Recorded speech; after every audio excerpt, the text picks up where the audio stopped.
In today's tutorial, I'm going to show you how to view saved passwords on your Safari web browser. So this should hopefully be a pretty straightforward process here, guys. And without further ado, let's go ahead and jump straight into it. So all you have to do is select the Safari button up in the menu bar, and then go down and select Settings.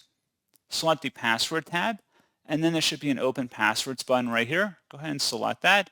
You will have to enter in your computer password in order to locate that. And then you will be able to see all of your passwords listed here over here on the right, or you can import passwords from a different website, and that's all you have to do. So pretty straightforward process, guys, and as always, thank you for watching. I do hope I was able to help you out, and I do look forward to catching you all in the next tutorial.